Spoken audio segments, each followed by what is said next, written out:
All right, everybody, welcome to the Due Diligence Workshop. This will be a 3-session workshop over the next 3 Saturdays, this Saturday, next Saturday, and the following Saturday. I do not have any scheduling conflicts, so we should be able to accomplish this in order.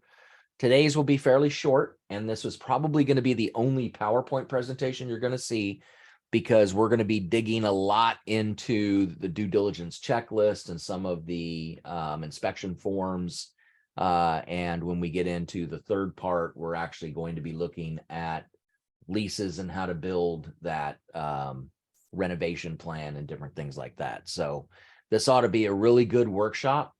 It is based on the strategic analysis model from the CCIM Institute. A lot of people don't recognize when they come through CI 102 and we teach the strategic analysis model that the strategic analysis model is due diligence. I mean, the whole model is due diligence. So I have built a checklist around the strategic analysis model, and it provided that to you guys. So this is the recordings for this are going to be located in the Mighty Networks under courses, under due diligence workshop. I just put that framework up today, and the resources are live, so you can download all the resources, which include the due diligence checklist and then a whole bunch of other stuff. So I'd recommend between today and next Saturday taking a look at all those, getting them all downloaded, and then you're probably going to have a lot of questions on a lot of them, and we can dig into that next Saturday, because next Saturday is going to be all about digging into the checklists and the forms. Okay. All right. So let's talk about the strategic analysis model. But first, let's cover what we're going to be covering over the next 3 Saturdays. I've briefly gone over it, but this is what we'll actually be doing. Session 1 is today. We're going to define the strategic analysis model. In session 2, we're going to dump into the due diligence checklist and inspection worksheets. There will be no PowerPoint for session 2. And session 3, we'll be doing lease analysis and the business plan.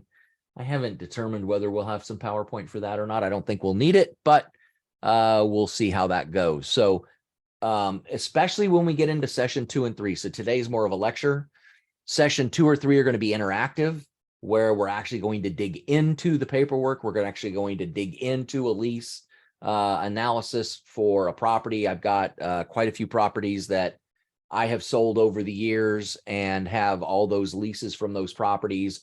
We'll just go and dig into those leases and we'll do a lease analysis on them. All right. So that's how we'll handle session 3. So when I say workshop, it's really a workshop, and we'll dig into getting into the nuts and bolts and into the weeds on the little things that nobody ever tells you about, that hopefully if you run across it, you'll remember, oh crap, David told me about that. Yeah, I got to make sure I do that. And that will, due diligence doesn't help you make money. It helps you save money, because if you find something that wasn't presented, you can save an entire investment from getting into this deal. All right. So we'll talk considerably about that. So that said, what are we going to cover today? So today is the strategic analysis model defined. We'll talk about market analysis, which I have pounded into your heads numerously. So we'll briefly look at market analysis, kind of what the different things in market analysis are as defined by the strategic analysis model. We're going to do a lot of location and site analysis. We're going to spend most of our time there. Political and legal analysis and financial analysis. Then I'll give you some homework and we'll have a Q&A session at the end. So the actual training here might only take about 30 to 45 minutes, and then we'll go into Q&A because I'm sure there'll be plenty of questions. You don't have to wait to the end to ask a question. If there's something that you want to ask, don't raise your hand or anything like that because I won't see it. Just unmute and say, hey, David, I got a question. Where's my chat? There it is. Let me make sure I got my chat. Oh man, my computer is moving slow today. If I'm being choppy or anything like that, let me know. I'll kill my video. I don't know if my computer problems are going to filter over to the video side of this. So just let me know if it does. Okay, so that's what we're going to do today. All right, so you can run into something like this. I've run into plenty of these. This does spell opportunity, but you are going to have to dig deep and understand exactly what it is you have. So, you see stuff all the time about vacant multifamily property, 10 units, value add, blah, blah, blah, blah, blah, 100,000 a unit. And you'd come around, it looks like this. Like, you people are nuts. But it may be worth 10,000 or 20,000 a door, depending on where the market is and what the rents can be, based on what the renovation plan has to be on this. So you've really got to understand, when you're looking at something like this, what is it going to cost to be able to put something like this back to life? And this may be one of those neighborhoods where you don't make it extravagant. You just bring it back to life. Or maybe you completely overbuild this thing and make it gorgeous because it's in a beautiful area or a growing area, one that's gentrifying. That's what the market analysis will tell us. Okay. Come on, computer. There we go. So, strategic analysis model. I like to look at this first part, the centerpiece, as a stool. So this is the seat to your stool. The seat has 4 legs to it, or the stool has 4 legs to it. In that seat, we have to define our goals and objectives for what we're going to accomplish for real estate investing. And we're going to talk about each one of these in a little more detail as soon as we get through the model itself. Then we have to come up with alternatives. Are we just looking at conventional multifamily properties, or do we have other alternatives that we're also trying to get a return on, and which are going to be better for us? Or maybe it's market driven.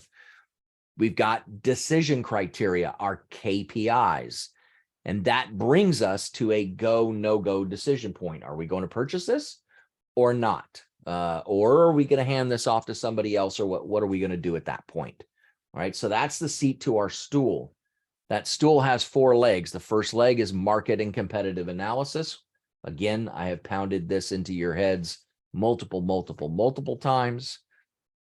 Location and site analysis, political and legal analysis, and financial analysis. And as you saw in what we're going to do today, the 4 things that we're going to cover are the 4 legs of this stool. So the reason these are circling around and moving like this is because this is not an iterative process, but the market and competitive analysis becomes the inputs for your financial analysis. So if you've done a back of the napkin, and the back of the napkin says, this looks like it may be worth digging into, you need to start on the market and competitive analysis right away. All right. And we'll talk about what that comprises here in just a minute. So goals and objectives, that top piece of the seat for our stool. So here's where we set goals and objectives for what are we looking for in a market? Are we looking for a growing market, a stable market, a declining market? Are we targeting certain rents in a market, certain residents in a market? Goals and objectives for our company. Are we looking to build a large multifamily company that owns thousands of units and hundreds of employees across the country? Or are we just looking to build our net worth, or are we looking for legacy wealth? And then, of course, property goals and objectives.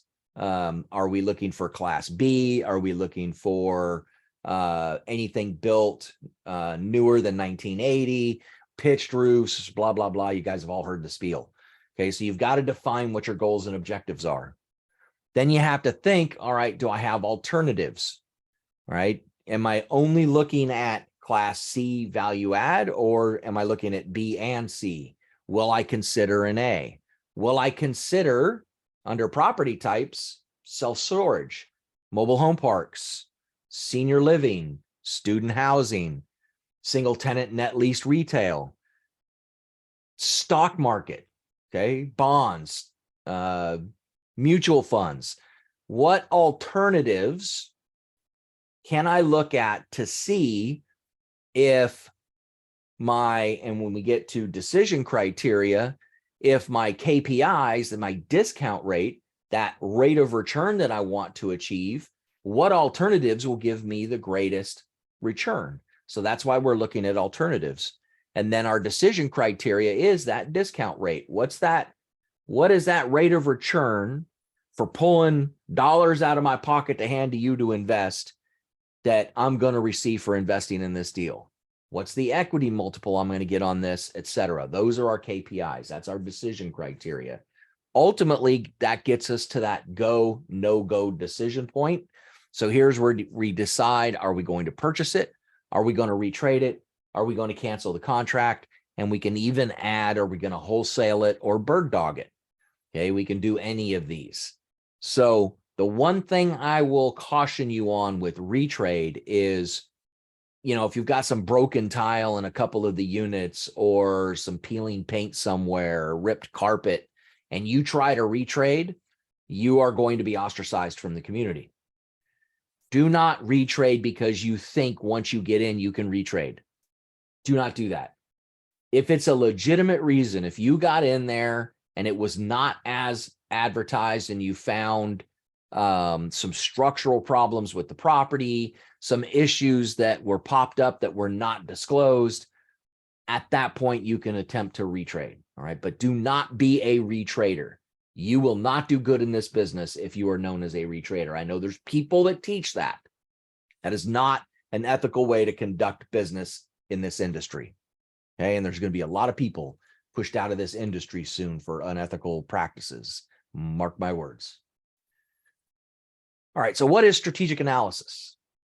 It's the overall process by which we determine whether the market will support a particular use at a particular site so that it is profitable.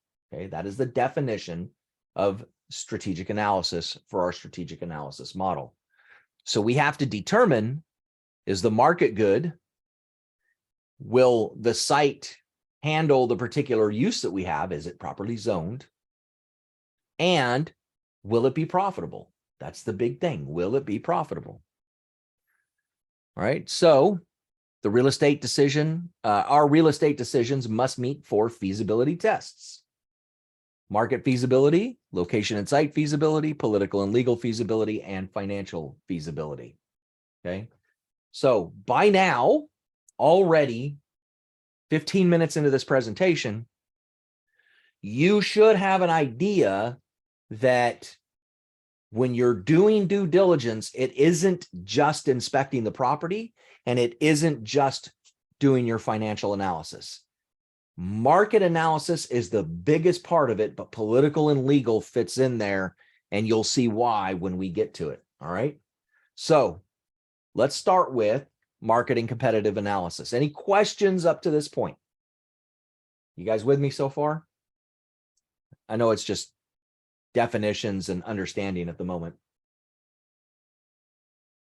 Quick question. So opportunity zones, would that be also political? And how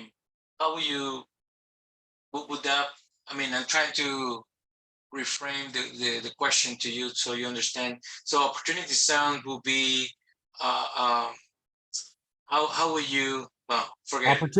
Opportunity zone is going to fall under political and legal. Okay, gotcha. Okay. All right. So when we're doing a market and competitive analysis, we want to look at the overall market, the entire MSA, primarily employment in the entire MSA. Then we want to look at the submarket. So now we're drilling down. We're starting to look at some demographics. And then we're going to drill down even further and get into the trade area and add psychographics to that, as well as our direct competition. So at the market level, we're looking at employment. At the submarket level, we add demographics to that employment. And at the trade area level, we add our direct competitors, our competition, as well as the psychographics. All right. So we need to study each one of these. We're going to do a demand supply analysis. I have talked extensively about demand supply analysis, especially in today's market. You've got to determine what is the current demand and what is the current supply so that you can identify, is there a gap or is there an oversupply? As we have seen, there's going to be an oversupply in most of the markets that you look at today. Economic base analysis.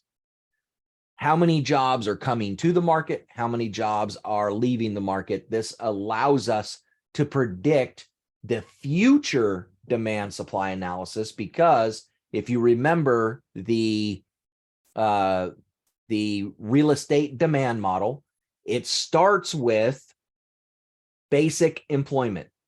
Real estate demand always starts with basic employment, the export sector employment, not just any employment, export sector employment. Export sector employment drives total employment. Total employment drives office demand as well as industrial demand. Total employment also drives total population. Total population drives industrial demand as well as residential demand. And total employment drives the retail spending money, retail expenditures. Well, it's not called retail expenditures. I can't think of the name right off the top of my head, but spending money is the last thing population drives, which drives retail demand. So dollars drive retail.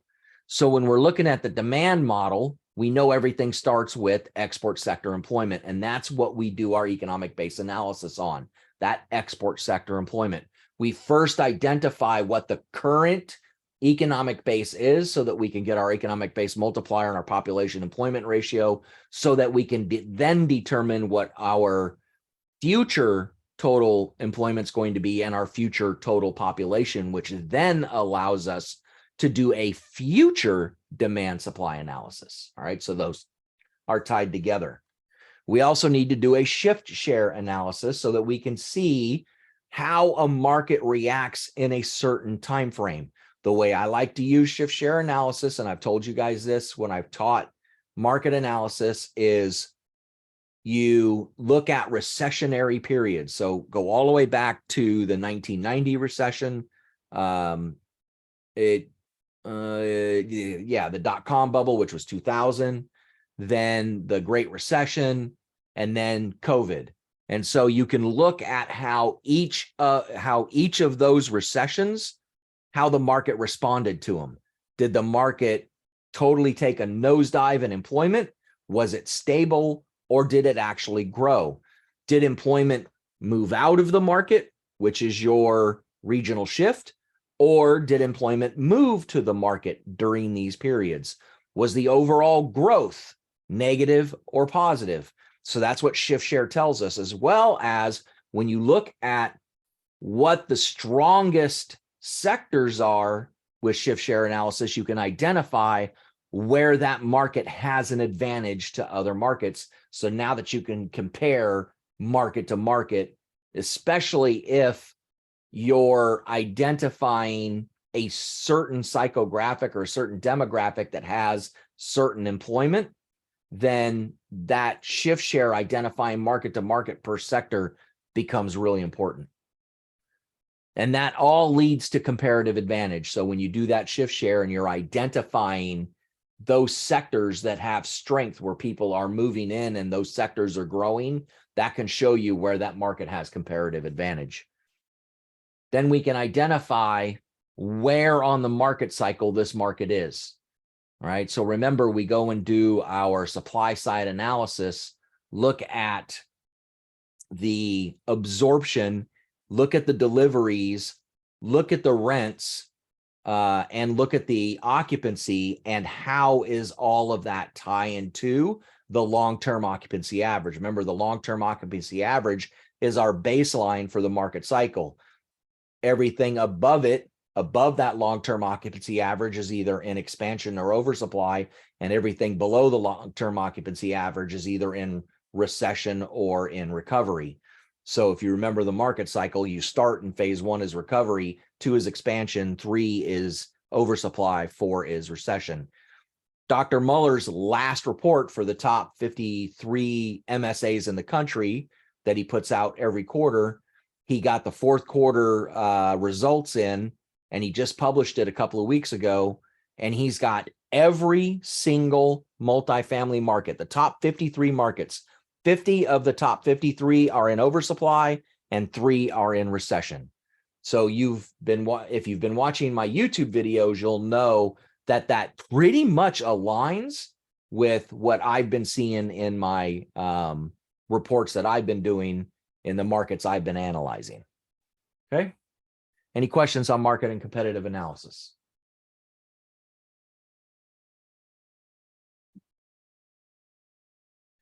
Location and site analysis.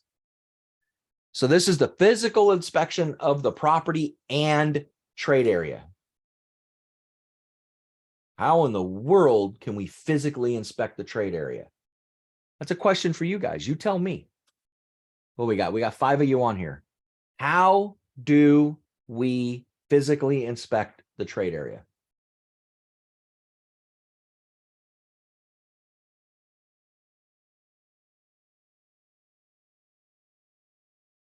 Nobody wants to take a guess? Take a gander?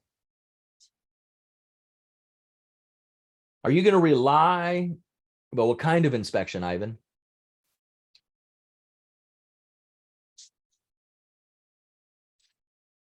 Driving by. Just driving by, that's it?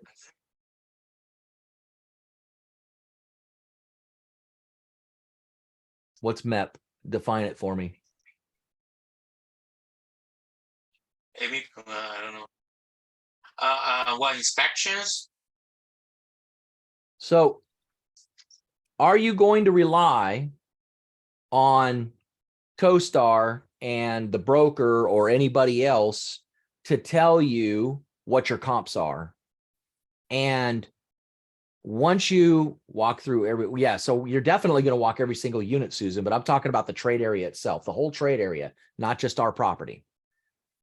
In the trade area, you're going to walk your comps. So if there are 12 comps in your trade area, you're going to walk all 12 comps. Well, David, how the hell are we going to do that? You're going to go up, and if you fit the demographic of that apartment complex, sometimes we don't. If we do, then act as if you're a renter and ask the manager to see their model units. If they don't have model units, ask to see a few of the vacant units. Go walk those comps. The reason we're walking those comps is because we want to make sure that in our heads for our initial renovation plan, we have an idea of what we want to upgrade internally and externally. By walking the comps, you can see what the rest of the competition is doing, see what upgrades they've done, and you'll get a rent sheet from the property manager before you walk out that will show you what all the units are and what their rents are. So now you can compare your business plan to your competition. You must walk the comps, every one of them. I guarantee you most of the syndicators in this industry are not doing that. Do it. It will save you millions if you walk the comps. Because if you over improve your property, you're just wasting money. If you under improve your property, you're wasting money because you will not be able to get the rents because you're not meeting the level of the comps. You've got to see what the comps look like. Do not rely on pictures. Do not rely on brokers. Someone from your team directly must walk those comps. I cannot say it enough. Do not be lazy. If you want to be lazy, exit stage left. You don't need to be here. This is not a lazy person's business. Okay? You cannot be lazy with this stuff. You're dealing with your money. You're dealing with partners' money. You're dealing with investors' money. And you're dealing with residents' lives. Okay? This is not a lazy person's business. I get on my soapbox sometimes. Sorry. Okay, so on-site inspection, and Susan said it, of all units, not Contract. When you go to do your site inspection for the property that you're looking at, prior to putting in an LOI, all you're going to want to see are a couple of the vacant units. You're hoping that at least each one of the unit mixes is vacant so that you can see each one. If there are multiple vacant units available, walk all the vacant units. Do not enter an occupied unit at this point. There's no reason to. Do not talk to the residents on the property at this point. There's no reason to. I guarantee you, if you start talking to the residents, the owner is not going to sell you this property. Okay. Do not do it. Not yet. Once you get into due diligence, you can start to do it. But if you are pre-contract, you keep quiet. You ask, if you're walking with the owner, you ask the owner questions. If you're walking with the broker, you ask the broker questions. Do not talk to the residents. Okay. If the broker or the owner allows you to have a conversation with the property manager, because the property manager knows what's going on, then you can have a conversation with that property manager. The property manager may not know that the owner is trying to sell the property. So the owner may walk you through quietly and tell the property manager that you're with an insurance company or somebody like that, and you're doing an audit of the property. So you've got to be careful when you're walking these properties before you go under contract. Once you go under contract, the gloves come off, because now we want to find every little intricate detail of everything. Okay, does that make sense? Everybody get that? I can't tell you how many times as a broker, somebody call me up and say, hey, I like your listing at such and such, 32 unit apartment complex. Ah, cool. When do you want to tour it? I'd like to tour it on Saturday between 8 a.m. and 5 p.m. And I'm like, excuse me? Well, yeah, we want to walk all the units. I'm like, yeah, no, that ain't happening, buddy. I got 2 units that are vacant. I'll show you those 2 units. If that's not good enough for you, I'm not selling you the property. Okay. Don't be that person. But under contract, be that person. Once you're under contract, you will walk all the units. Now, here's the key about walking the units. Once you enter a vacant, if it's not vacant, don't worry about it. I'm sorry, if the occupant is not there, then you don't have to follow what I'm about to tell you. You can do pretty much what you want, but respect privacy. If they are there, you want to be as quick as possible. You do not want to disturb these residents. Remember, some of these residents are going to be really good and you're going to want to retain them. If you start marching in and you're a jackwagon the moment you walk through that door, guess who's moving out before you even take over? All right. Be respectful to the residents that are on site. Come through the door, ask permission to come in. Now you already have permission, but just ask permission to come in. They'll let you in, introduce yourself to the resident, not who you are as far as why you're there, unless the owner wants you to tell them this is no, you're under contract at this point. So you're talking to a resident. So you can tell them, you're looking to purchase this property. You're the potential new owner. You're inspecting it to see, and you can ask them questions. You can ask them, because typically owners and brokers have gotten lazy and they won't walk with you. Now you do ask them questions, and you can say, how's the management company? How is ownership? What do you like about this place? What don't you like about this place? So if you've got a team, it's best to have 2 people, 2 to 3 people, but 2 people's good. One that's inspecting everything while the other one is having a conversation with the resident. And then you want to inspect the water heater and get the serial number and the date on it. The HVAC unit, get the serial number and the date on it, both internally and externally. And then peek underneath sinks. Remember, this is while a tenant or a resident is occupying and is there, their home. So peek underneath the sinks, check for leaks, check for piping. What color are we looking for that is a disaster in the pipes? Black. Nope.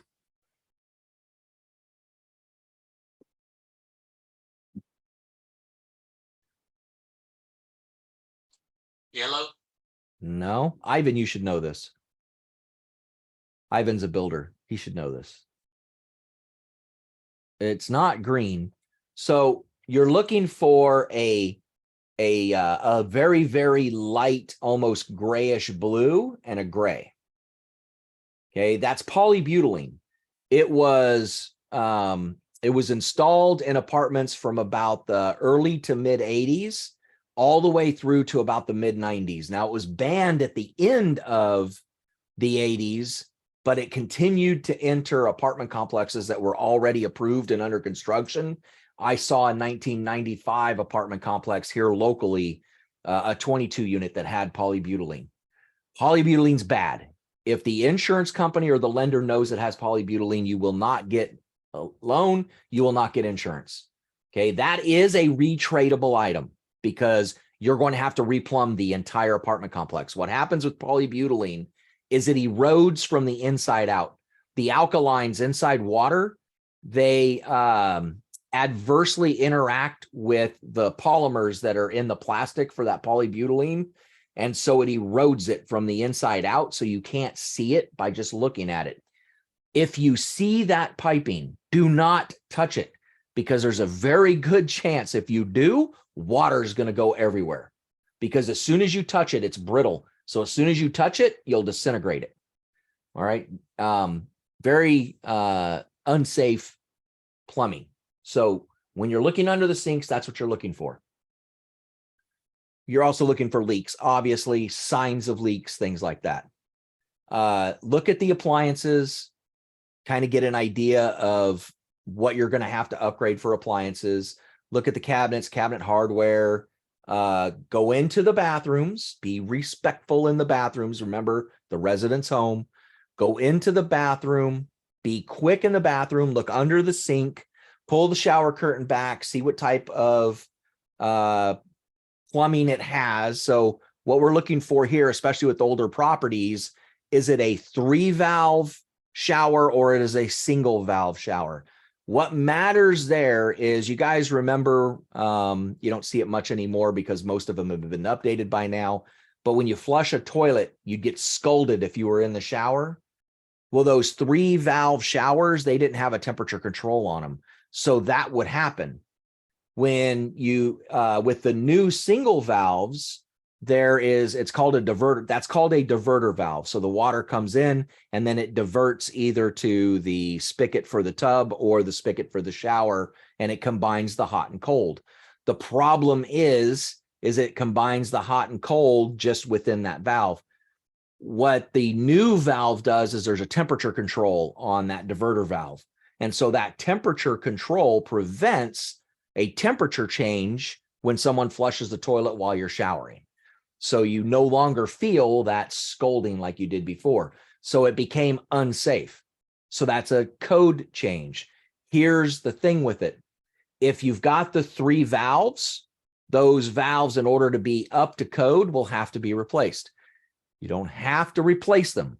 But if you go and change any of the, like, let's say it's got the old 4-inch square lime green tiles, which was very prevalent in the 60s and 70s. And you've got that around. You're like, I'm removing that crap and I'm going to put a tub surround around it. As soon as you open the wall, guess what you need? Who knows? When I open a wall, and when you tear that tile out, the wall will open up because it's going to have the cement board behind it, and you don't need that cement board. So you're going to pull the cement board off. As soon as you pull the cement board off, the wall opens up. When you open a wall up, what is now required?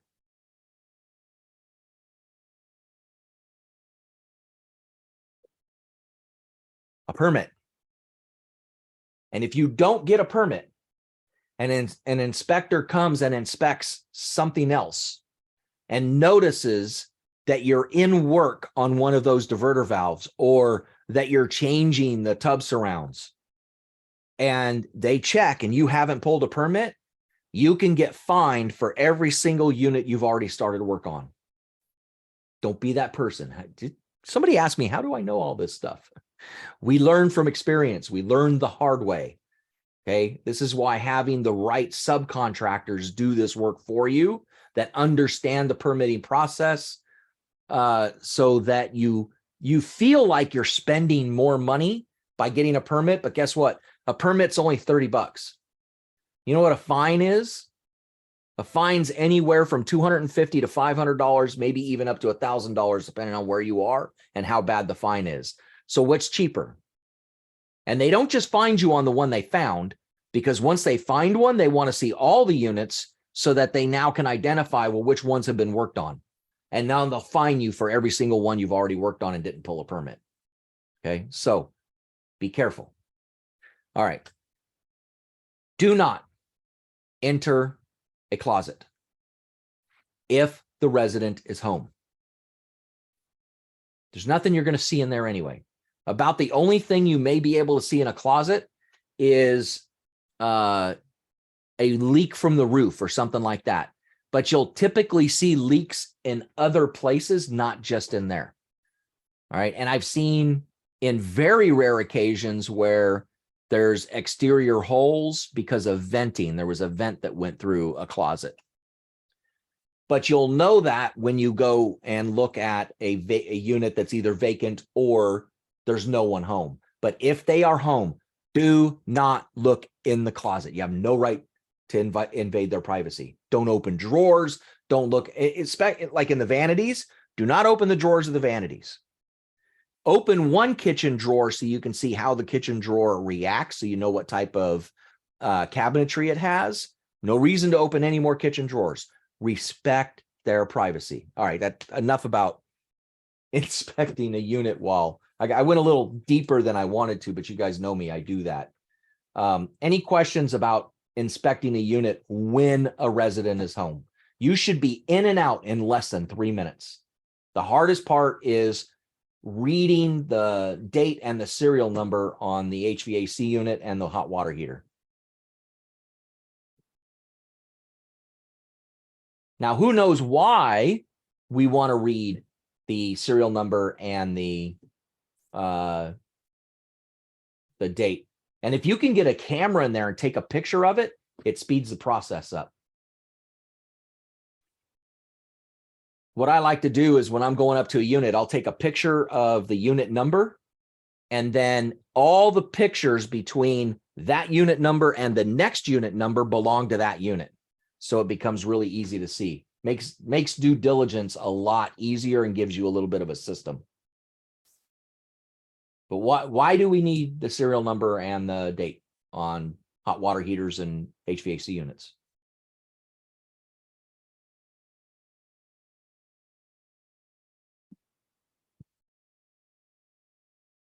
Guys ever heard of cost segregation?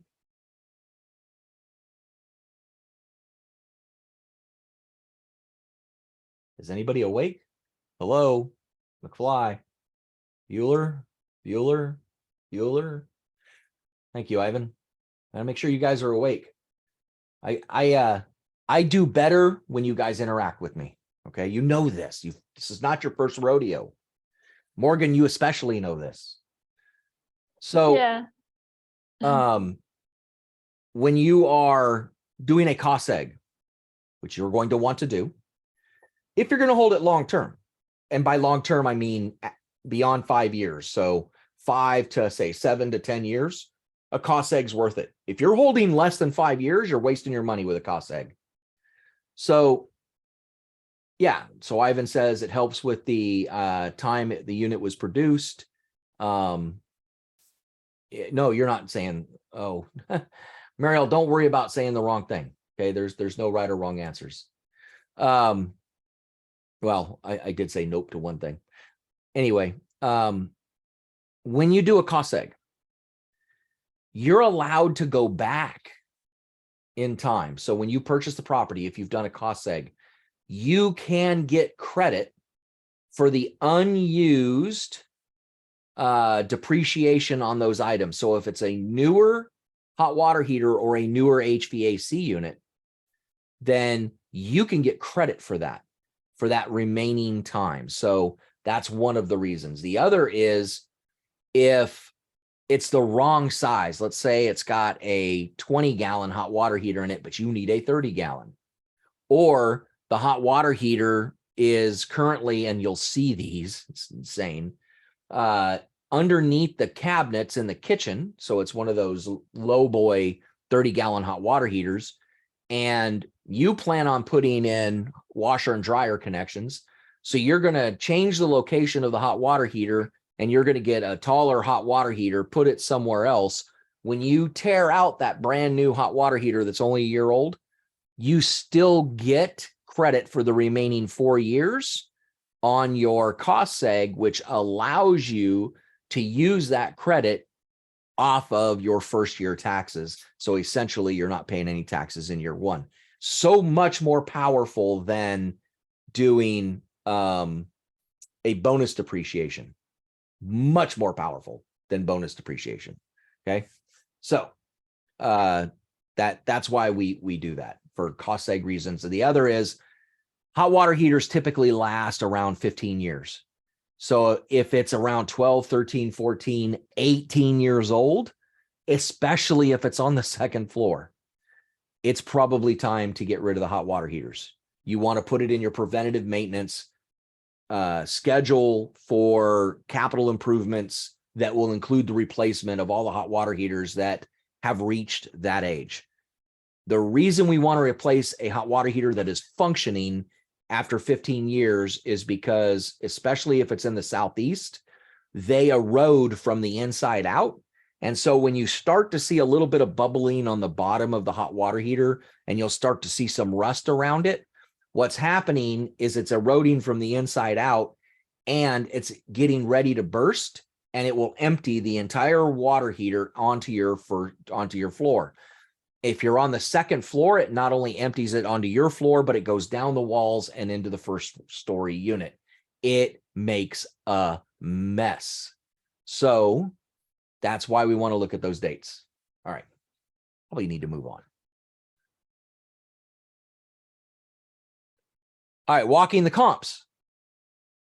Walk the comps. Again, all we care about is seeing the vacant units, whatever they'll let us in. If you go to a property, I said, if we fit the demographic, go as a renter. If you do not fit the demographic, and it'll be obvious, then just be honest with what you're doing. Say, look, across the street, that apartment complex, we're getting ready to purchase that. You guys look like you have a beautiful property. If you don't mind, we'd like to see a couple of your units so that we can compare what we're doing to what you're doing.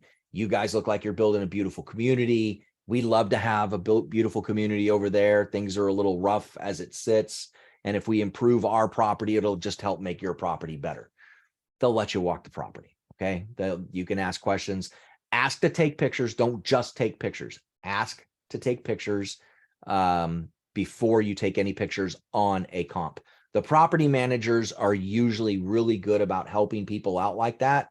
You may find one or two that won't allow you to do it. If they won't allow you to do it, they won't allow you to do it. Don't worry about it.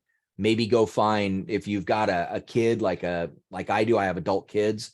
If you have an adult kid, maybe go grab your adult kid and explain everything that you want done with the adult kid, and have the adult kid go with mom, and the two of them go as a renter for the adult kid.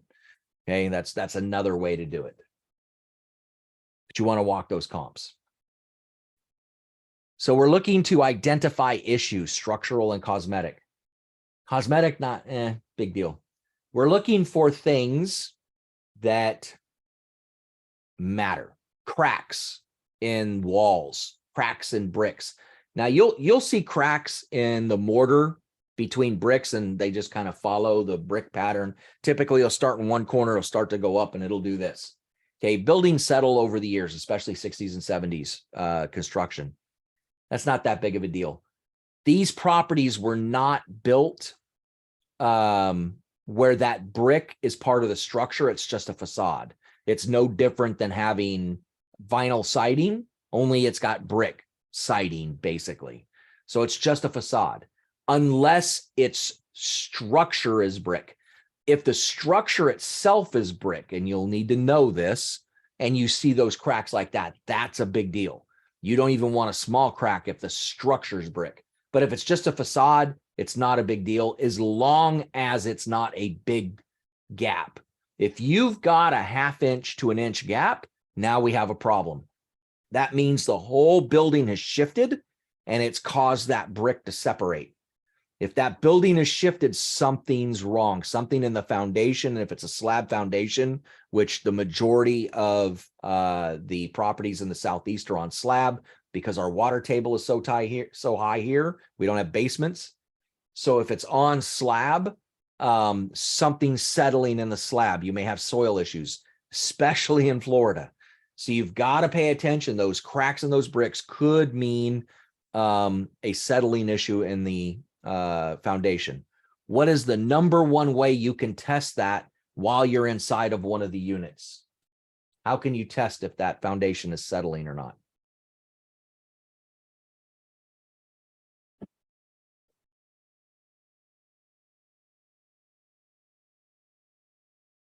Now, don't do this with someone that's home, but you can do it with a vacant unit or when someone's not home.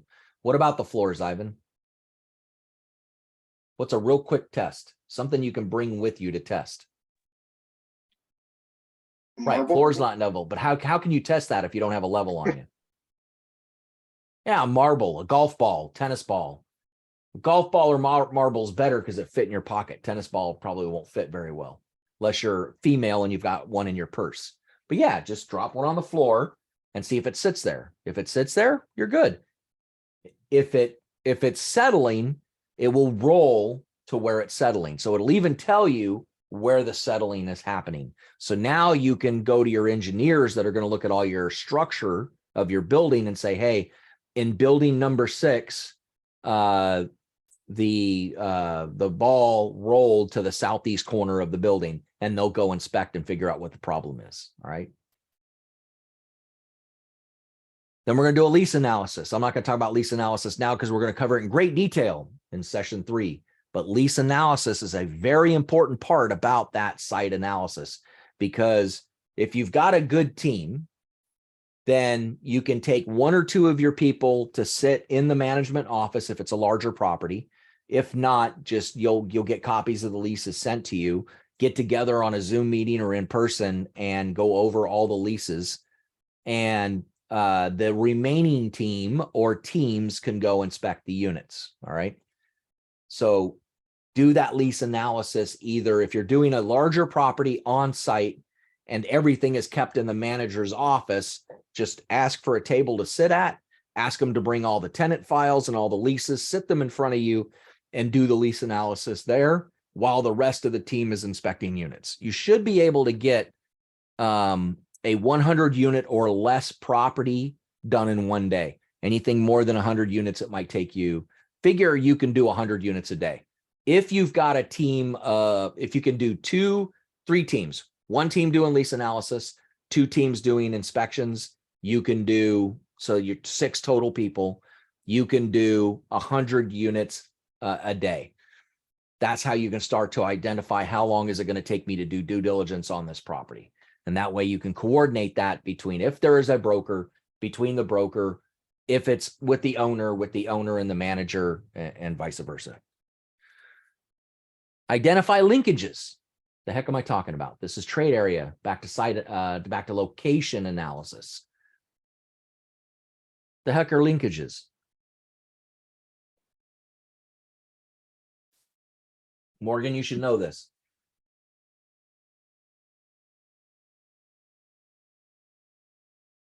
I forgot. I'm sorry.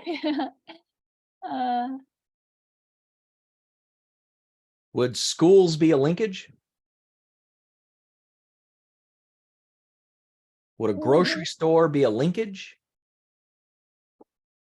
Convenience store, public transportation, employment center. Okay, these are linkages. What are the linkages for the trade area? Residents require linkages. Depending on the resident mix that you have, who you're targeting, will determine what that linkage is. If they're younger than professional age, then you're targeting the employment centers, grocery stores, restaurants, entertainment, shopping, daycare, schools, things like that. If they're a very, very older, much older demographic, if you're doing 55 plus, your linkage may not be employment. What would your main link, which employment will always be your number one linkage. Number two will always be grocery. What would your number one linkage be for seniors? If it's not employment, what would it be?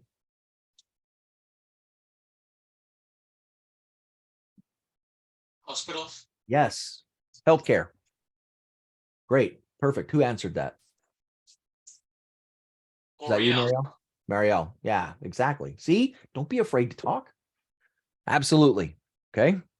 If it's students, what's the number one linkage?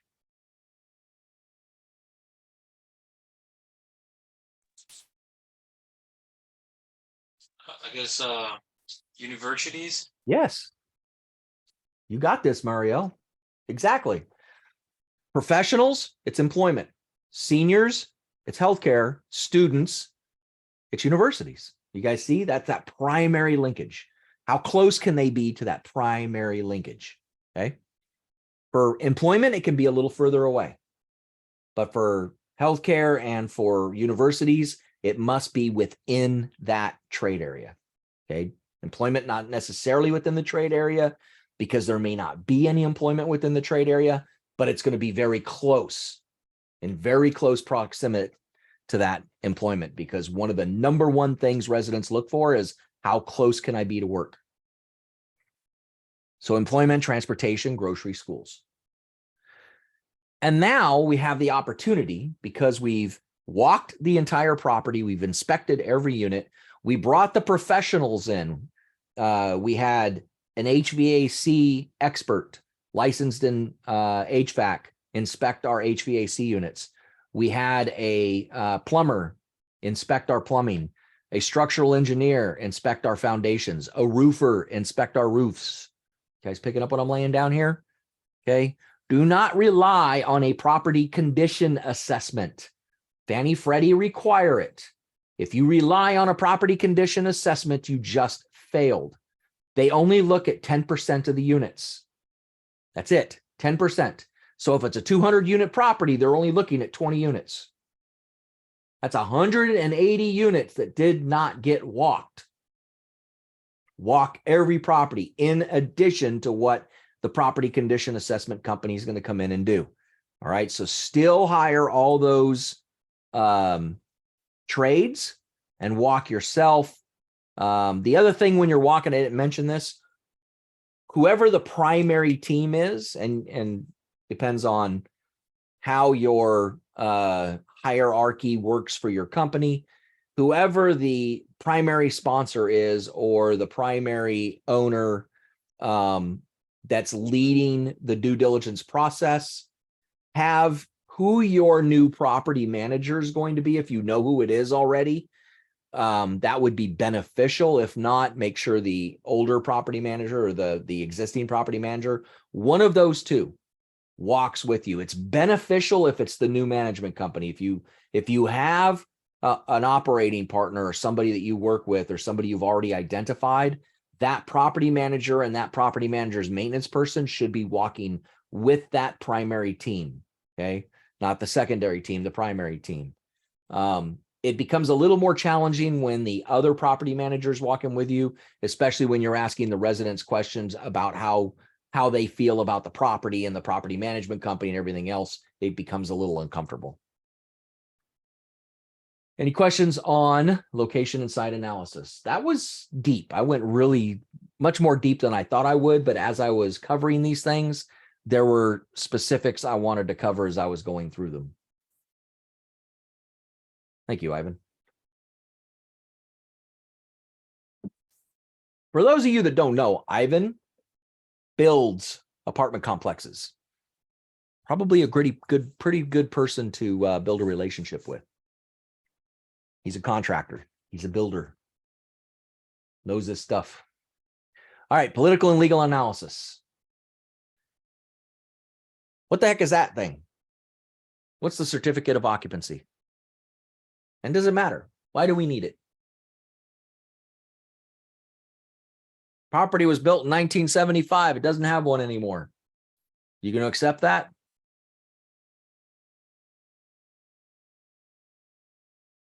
Yeah, Susan. Every single property must have a certificate of occupancy to include your primary residence. Okay. The first thing that'll happen if you're violating zoning or you're violating or you're not in a timely manner responding to code violations and things like that that they find, or health and safety violations, or health and safety's gone so bad, the first thing they do is yank the certificate of occupancy.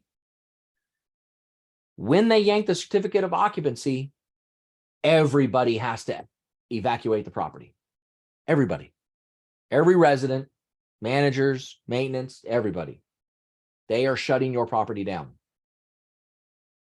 You must have a certificate of occupancy. If they have lost it, all you have to do is go to the city or the county and just request a new one. Now, you probably just triggered an inspection, because before they issue the new one, they're going to go make sure that that property is in proper condition. Doesn't mean it's up to code, because you don't have to bring it up to code in a lot of different circumstances. Now, one of the ways that you do have to bring it up to code, if you open a wall and you go to get a permit, anything in that area must be brought up to code, which is why we found out when we were doing the 60 unit here locally, we tore out the tile and we're putting in tub surrounds. Just remember, we learn everything from our mistakes. The inspectors came to look at something else. The electrician needed the inspector to come look at something, noticed in the bathroom that the wall was open and knew there weren't any other permits pulled. Contacted the project manager, and who was the general contractor, and said, why is there not a permit for the bathroom? Well, all we're doing is replacing tub surrounds. He says, wall's open. You must have a permit. And he said, now the next thing, you see those three valve faucets for the tub? He says, yeah.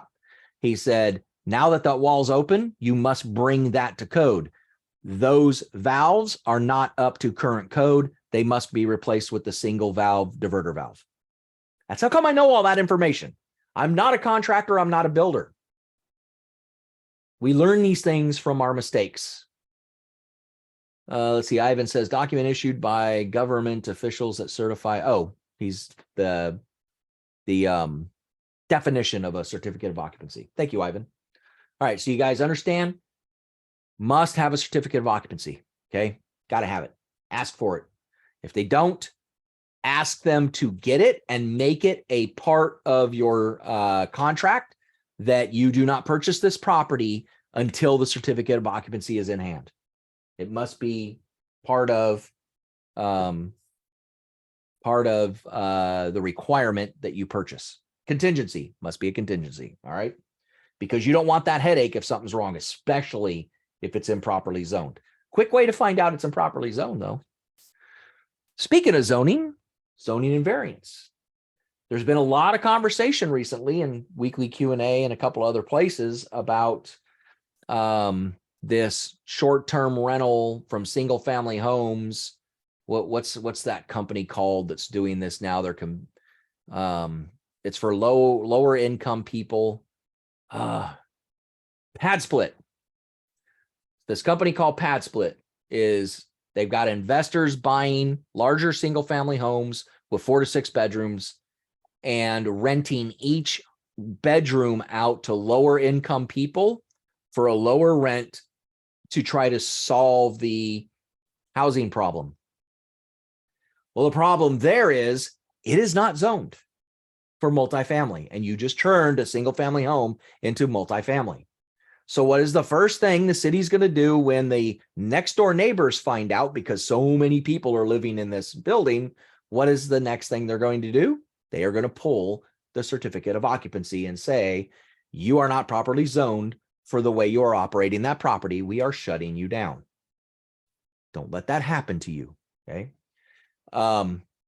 for larger multifamily properties, there's a pretty doggone good chance it's properly zoned. You want to check anyway. All right. And the certificate of occupancy will have what the zoning is. If it is not zoned and it got a variance, let's say that it's originally zoned for 2 to 4 units, but there's 10 units on the property, and you were able to get a variance for that. That variance should be able to run with the sale of the property. Now it's going to be market specific, market to market, but that variance should run with the sale of the property. Find out from the county whether it is or not, or the city. Where this becomes an issue with variance, and you could even be the same zoning, is if it is zoned, say, and it's really not going to matter for well, let's say it is for residential. Let's say it is zoned where you can either have community office, so like a real estate broker, an attorney, something like that. They call that community office.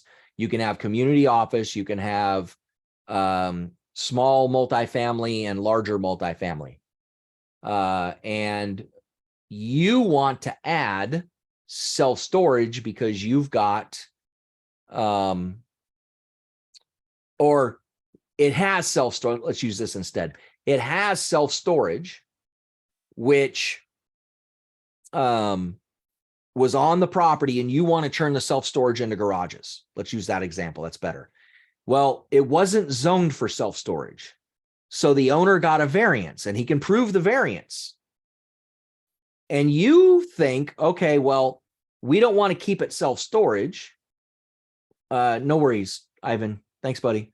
You want to keep it self-storage, or you don't want to keep it self-storage. You want to turn it into garages. And you think, okay, well, I'm just taking it right back to its original code anyway, or its original zoning. So I'll just remove the self-storage and we'll build the structures properly and make it for garages. Here's the problem with that. The city will absolutely allow you to do it. The problem you're going to have is when you change the variance by use type, meaning you're going from self-storage back to residential for those garages. Everything must be brought up to code on the parcel. Now you just triggered your entire property has to be brought up to the current building code for that market. Be very careful when dealing with variances. If you change the use of a variance, you trigger having to bring the entire property up to code. Okay, so be very careful of that. Violations and citations. This is, a lot of people don't check this because they're afraid to piss off the owner. The owner is not the one keeping the property. You're the one buying the property. The owner isn't staying with you. They're not putting their money in. They're getting money. Okay. Go to planning and zoning, or the inspection division, wherever the inspection department is. Usually it's in planning and zoning, and ask them by address, are there any current violations or citations on this property? Are there any current permits pulled on this property? Okay. And find out. When we bought the syndication we did in Longview, Texas, we went and found out that they were in violation of all of the banister rails for the upstairs, because it was a 2-story building. All of the banister rails were in violation because they were farther apart than 4-inch center on center. Now, why does that matter? Why do our vertical banister rails need to be closer or at or closer than 4 inches apart from each other on banisters? Why would that even matter? Safety issues. Structural. Say again. Safety. Safety for why? Children that fall between. Children. Yes. Kids like to stick their heads through things. Okay. If it's 4 inches center to center, even if it's iron bars, doesn't matter how small it is, 4 inches center to center, a child cannot stick its head through there. Anything larger than that, they can. So we found out that we had to replace all the banner railing all the way around. We were able to retrade for that amount. We determined how much that was going to cost, brought in some vendors, subcontractors, figured out what that was going to cost, and we were able to get that reduction on the property because of that. Okay. So you absolutely, if we'd have purchased the property, we just bought that problem. First thing after purchase, the city inspector would have come out and said, hey guys, you're now responsible for this. And they would have showed it to us. And we're like, now what? All right. So the good thing about it is when we tore all those banister rails out because we did a cost segregation, we got the benefit of new personal property going back in or new property going back in, and we got benefit of that. So it was pretty cool. Where do you check again for violations? Start at planning or zoning. Sometimes they're in the same department. Start there and just ask, where do you guys do code violations? And they'll send you over to the inspection department. Usually it's within zoning and planning. Yes, sir. Building code requirements. I think I've hit that one in the head pretty good. These buildings were if you're purchasing a 60s, 70s, which is the most common anymore, building code is a big deal because we've had multiple iterations of building codes since, and they all get grandfathered. But again, when you open a wall, you got to bring it up to code. You change variance, you just triggered the entire property coming up to code, things like that. So learn and understand the building code requirements, or have somebody on your team that understands it so that you're not bit by a contractor that is trying to avoid certain things when you now have the understanding that, hey, this is going to require a permit. This is going to require this change. Okay. And it'll come with experience. Covenants, conditions, and restrictions.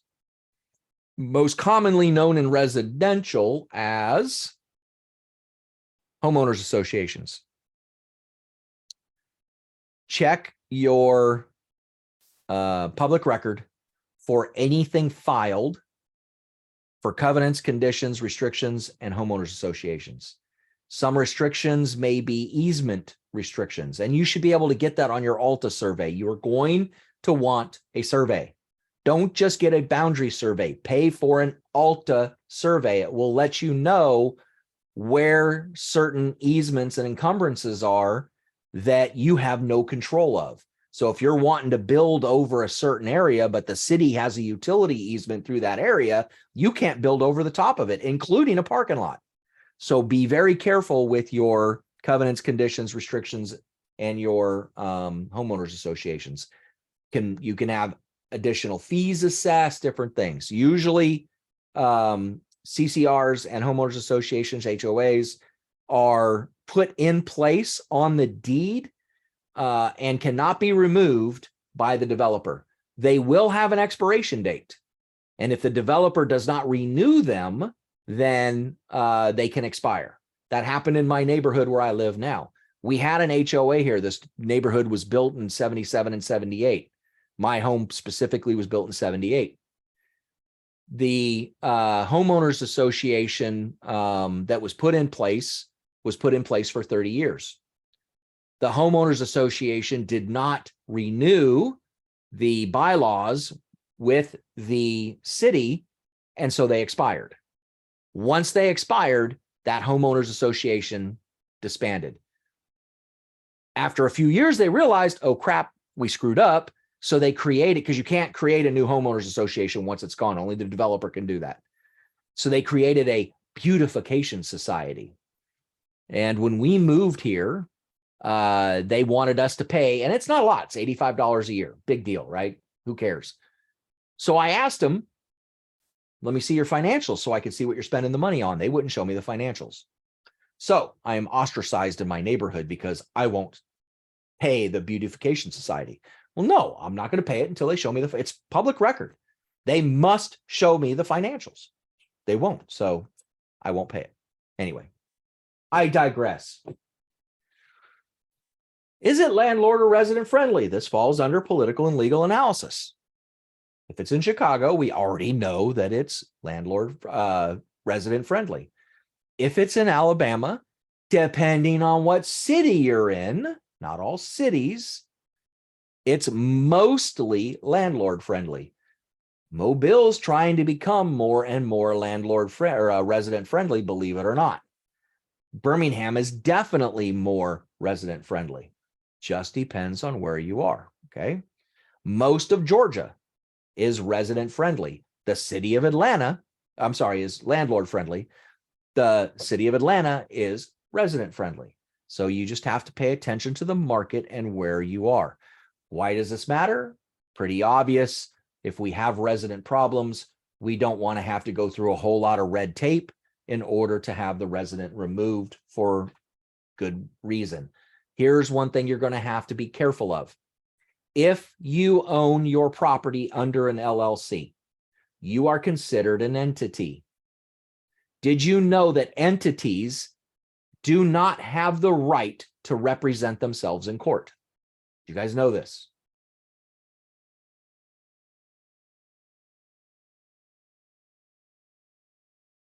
An entity is not a human being. Human beings, U.S. citizens, have the right to represent themselves in court, not David Monroe LLC. If David Monroe LLC owns the property, David Monroe LLC must hire an attorney to represent David Monroe LLC in court to evict a resident. A lot of investors do not know that. And you show up in court with the resident next to you, and the judge looks at you and says, "Are you the managing member of David Monroe LLC?" "Yes, sir, I am." "Are you an attorney?" "No, sir, I'm not." "Where's your attorney?" "I don't have one, sir. I'm representing myself." Case dismissed. You just lost the ability to evict that tenant. Okay, don't do that. Understand these things, which comes to landlord-tenant law. Now, that wouldn't be in landlord-tenant law. We learn things the hard way. So, I've stood in court, not been able to evict somebody because that happened. Okay.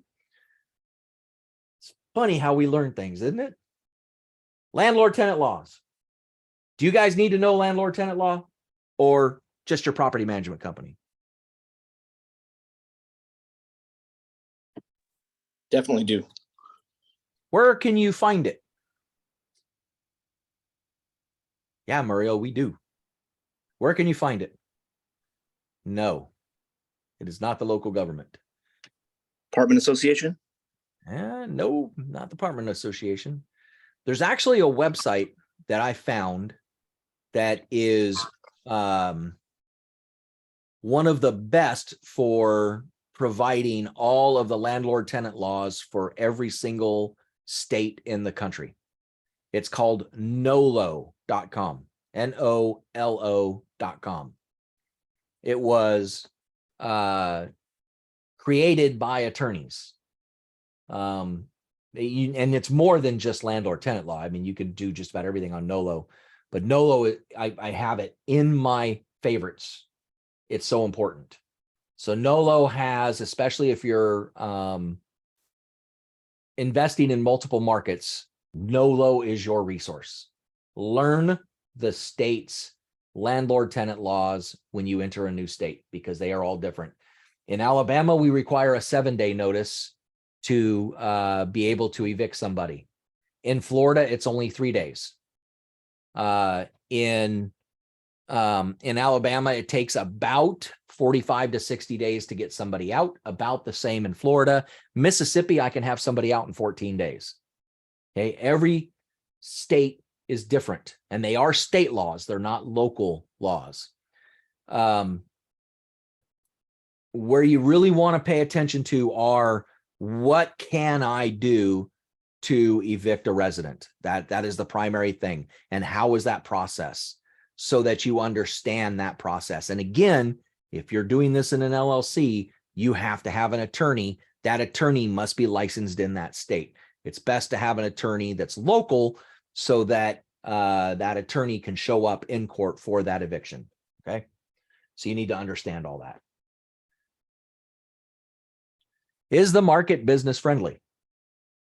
You may or may not know the answer to that. So every single county or major city in this country has what's known as a master plan.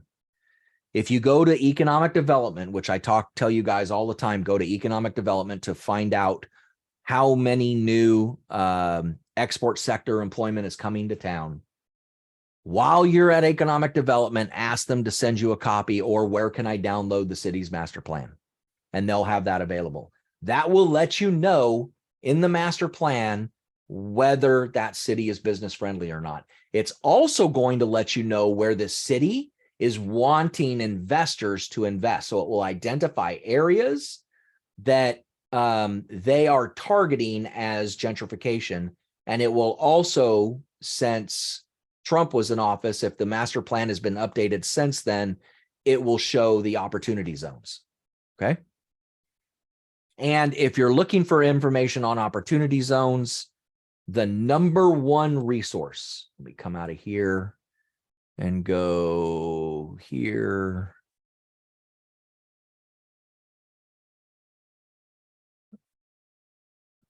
I have way too many resources. Oh my goodness, it's more than I thought. Let's see. I'm trying to remember the name of that website.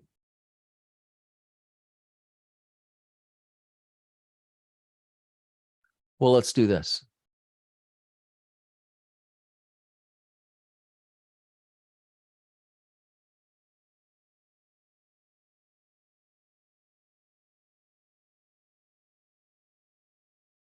Bum, bum, bum, bum.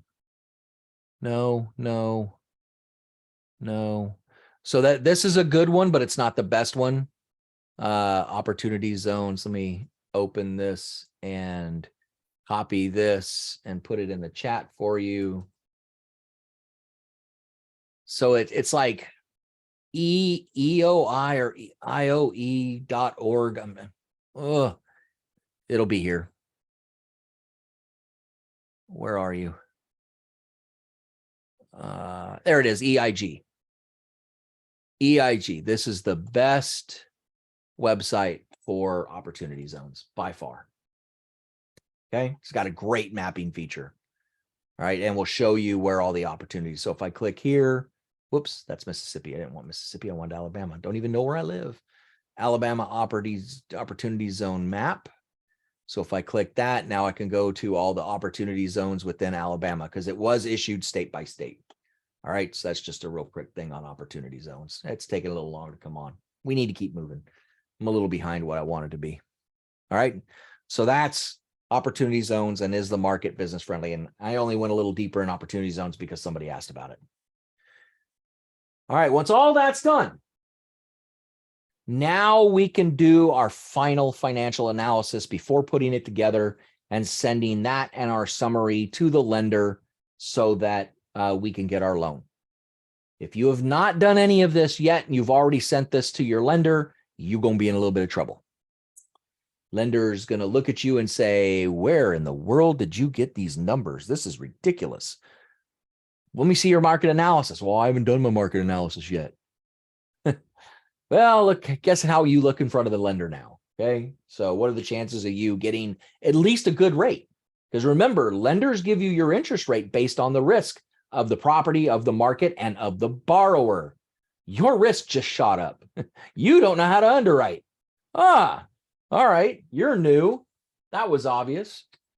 So the outputs from the market and competitive analysis become your inputs for the financial analysis. It's okay to do your back of the napkin. You want to make sure, is this something I want to move forward on? Spend 5 or 10 minutes. Like I said, I just need a rent roll. From there, then determine, okay, we want to dig deeper. Now start your market analysis. Okay. Other than your time and maybe some travel costs, there isn't any other expense for market analysis where, and until you get into due diligence, and then of course, your location and site, and then you got a whole bunch of, well, when you get into location and site, that's where the majority of your expense is going to come from. Because now we're hiring engineers, we're hiring inspectors, surveys, things like that. Okay. So financial analysis, we want to know market rent versus actual rent. And we go over this in the assumptions. You're going to see all the assumptions here when I teach underwriting. So I'm just going to kind of breeze over this. We need to know our vacancy assumptions, both what the property currently is. Do not forget to include your loss to lease as well as your credit loss. Loss to lease is, here's my potential rental income. This is what we believe we can get for rents, but here's what we're collecting. That difference is your loss to lease. Then you have your physical vacancy, and then you have your credit loss, which are the people that are not paying or slow paying. That is your credit loss. Make sure you're covering all of those. Your income growth. Once we've identified that we have a market rent, how much is that? Can we grow that each year? Make an assumption on that. Between income growth and expense growth, I really don't care what you use as long as they're equal. Do not try to guess this. The best thing you can do is just put 3% for income and 3% for expense. You might have people that look at you and say, what do you mean? We're going into a recession. Your income's going to go down and your expenses are going to go up. Oh, okay, great. But maybe that does happen, but at least I'm not manipulating my model by all the rest of the years showing a vertical increase in my NOI because my income grew and my expense stayed the same, which is what everybody does.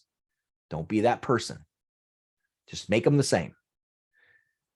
What is it going to be at exit? Whether a refi or whether an actual sale, what's the cap rate going to be? Make sure you're paying attention to interest rates, to inflation, and to what current interest rates are today, because it's your interest rate that is going to drive your cap rate in the future. Remember that you must have a higher cap rate than your interest rate on your loan, or you will be in negative leverage. So when you go to sell your property in the future, or you go to get a refi, I guarantee your lender knows that. So you are not going to be able to claim a 4.5 cap at refi when interest rates are sitting at 6.5. Lender's going to be like, where in the world did you go to underwriting school, fool? Okay. Must be above. All right. Remember that. Is it positive, neutral, or negative leverage? Obviously, we want positive leverage.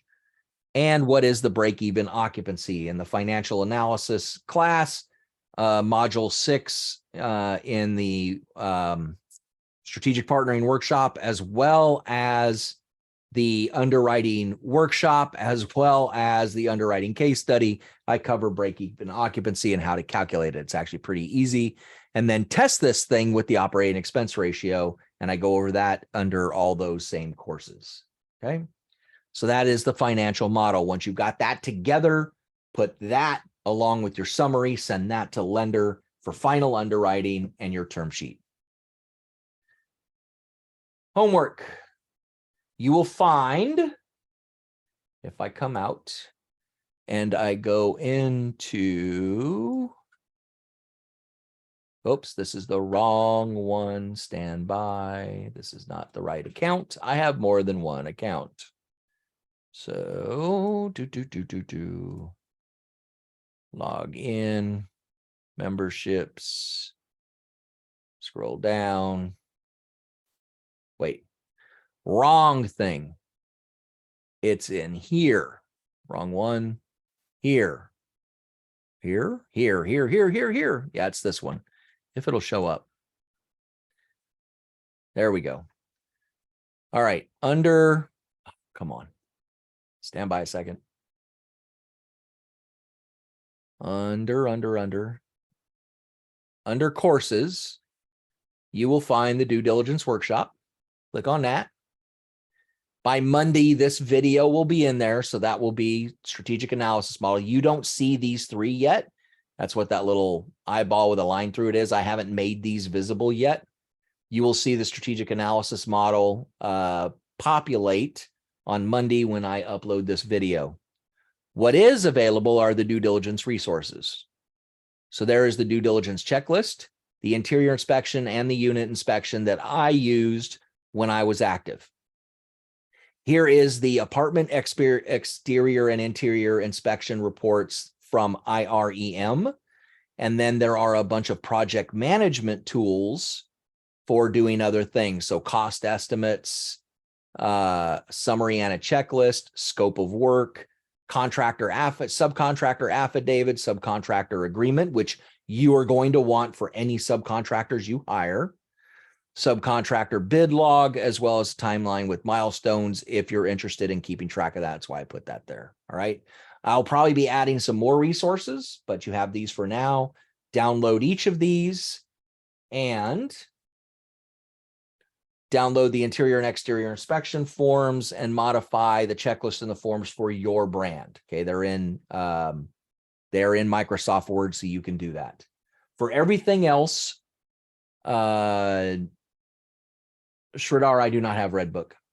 For everything else, download them, review them, because I'm sure you're going to have a butt ton of questions about them. And we can talk about them next week when we actually dive into the due diligence checklist and the interior and exterior inspection forms. So Sridhar, I use, what's it called? RS Means. If that's what Redbook does, where you get construction information for materials, vendors, things like that. Labor, materials, gives you costs over a certain period. Is that what Redbook does? Yes, it does. Yes. Yeah. I use RS Means. Okay. How was that? Guys learn anything today? That was really great. Thank you. Thank you, Absolutely. David. Yeah, it's both great. Thank you. Thank As you, David. always. There's a lot of information in there to grab. Yeah. So now, Look, over 12 years of doing due diligence on properties, most of that was written from my experiences. They don't teach you this stuff. CCIM doesn't. CCIM teaches you the strategic analysis model, but they don't go into the depth that we just went through. They just tell you market analysis, location, site, political, legal, and financial. And they give you some bullet points to go along with that. They don't tell you, hopefully the instructor will give you some of that information from their own experiences. But utilizing that strategic analysis model will save your investors and your partners' asses. Absolutely. Okay. And you'll see it when we dig into the due diligence checklist next week. All right. Questions, bitches, moans, complaints, comments? David, Yes, sir. do you have any latest updated sheet for the property management company names on the drive, on the shared folders? Property management company names?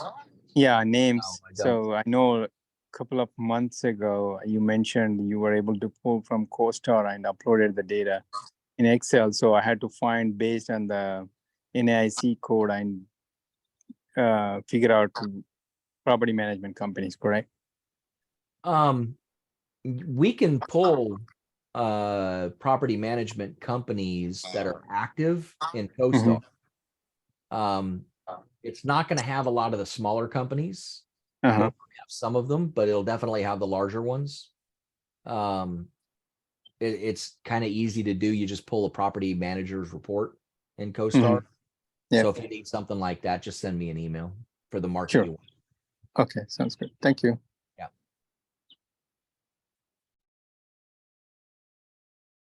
I got to show this. I got my motor back yesterday. So just the block, but it's got all the rotating assembly in it.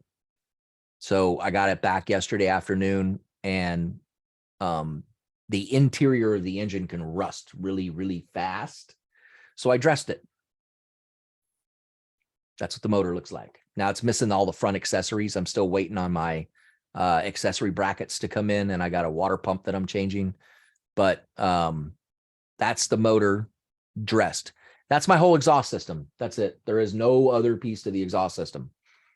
So you can imagine how loud this bad boy is going to be. This is a 347 stroker, Ford 347 stroker motor.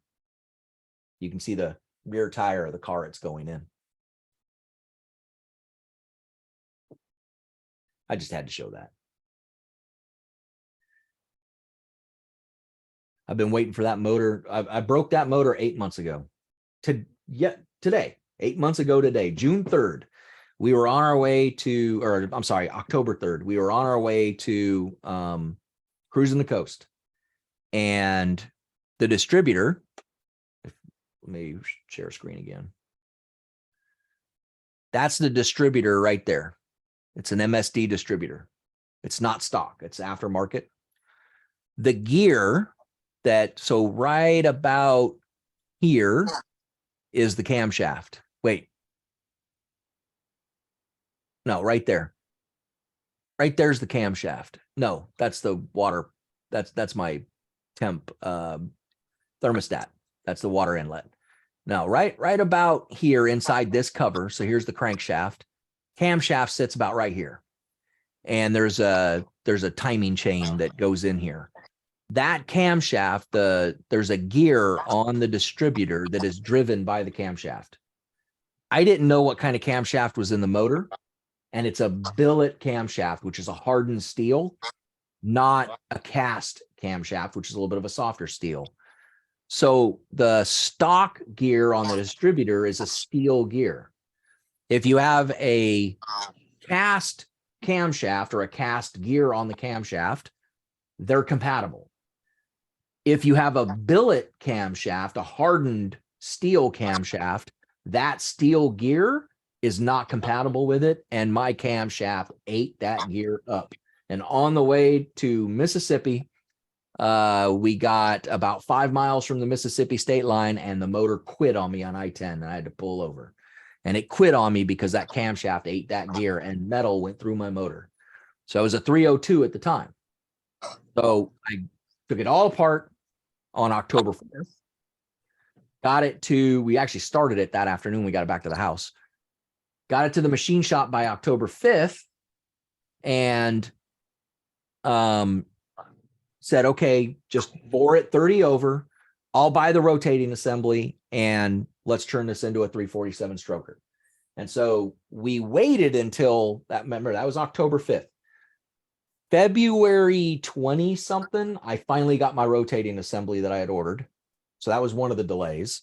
Sent it to the machine shop, and the machine shop finished the boring and doing everything they had to do. They called me in March, said, your motor's ready. I go to pick up the motor, and it was completely disassembled. And I'm like, Charlie, you're supposed to put all the components inside of it. I wanted it dressed. He's like, sorry, miscommunication. So he called me yesterday, said it's finally ready. The big delay was the rotating assembly I bought. The bearings were too tight. So he had to order new high performance bearings. It's a clearance between the size of the crankshaft journals and the bearings themselves. They have to be a certain clearance, and it didn't meet that clearance. So I wouldn't have known that if I'd have tried to install it. So I'm glad I had him install it. So anyway, got it back yesterday. Not that you guys care about any of that, but it motivates the hell out of me, because this is my escape from real estate. Real estate's my business. So this actually comforts me and lets me leave my head for a little while. This is my escape. How many horsepower? So this is going to produce, so I was producing about 460 at the rear wheel prior to the 347 stroker kit. With the new kit, probably a little over 500 at the wheels on a car that weighs less than 2,000 pounds. Are you drag racing this? No, if you've seen the car, you're not drag racing this. So let's go and look at the car itself. So if I go here and here, photos, my photos.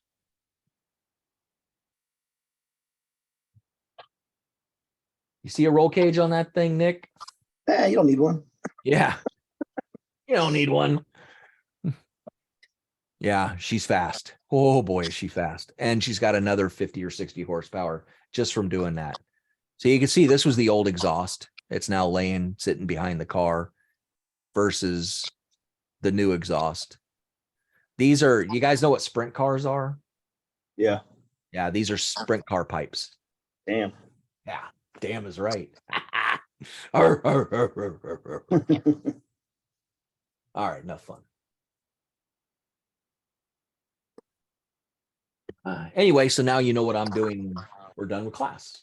I got to finish wiring my car up. I'm still waiting on some parts, so this isn't ready to go in yet. And I didn't put the camshaft in. I got the front cover, everything on. It's just the lifters and the push rods, they're not in. The rocker arms aren't on. I just dressed it to plug all the holes because I didn't want it to rust. So because it's still 2 weeks away from going in the car, but I got it. So looking Nice. at it. All right. Any final questions? Or are you guys ready to start your weekend? I appreciate you starting your weekend with me, by the way. So I really do. Well, thank you for the training. Appreciate it. No worries, bud. Thank you, David. Thank you, Mario. Thank you, David. Thank Have a you, good David. day. Thanks, Morgan. Thank you, Sridhar. All right. All Everyone have a good weekend. Thanks, everybody. Bye.